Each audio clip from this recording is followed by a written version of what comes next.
Isaias 55:8-11.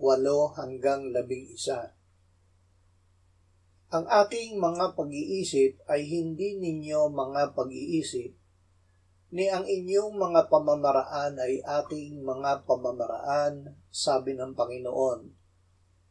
Sapagkat kung paanong ang langit ay higit na mataas kaysa lupa, gayon ang aking mga pamamaraan ay higit na mataas kaysa inyong mga pamamaraan, at ang aking mga pag-iisip kaysa inyong mga pag-iisip. Sapagkat kung paanong ang ulan at ang niyebe ay bumabagsak mula sa langit, at hindi bumabalik doon kundi dinidilig ang lupa, at ito'y pinasisibulan at pinatutubuan, at nagbibigay ng binhi sa maghahasik at pagkain sa kumakain, magiging gayon ang ating salita na lumalabas sa bibig ko.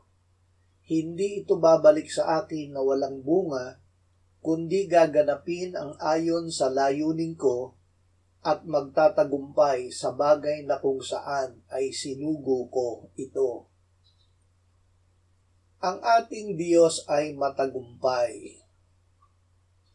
Ang Diyos ay nagtatagumpay sa lahat ng kanyang iniisip, sinasabi at ginagawa.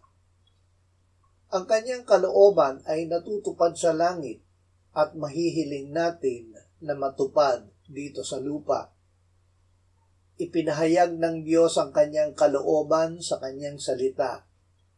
Siya ay Diyos na mahabagin, nagliligtas, nagpapatawad, nagpapagaling at tumutugon sa ating mga pangangailangan.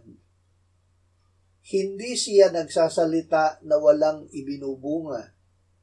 Kapag siya ay nagsalita, ito ay gagawin niya at siya ay magtatagumpay sa bagay na kung saan ay isinugo niya ang kanyang salita.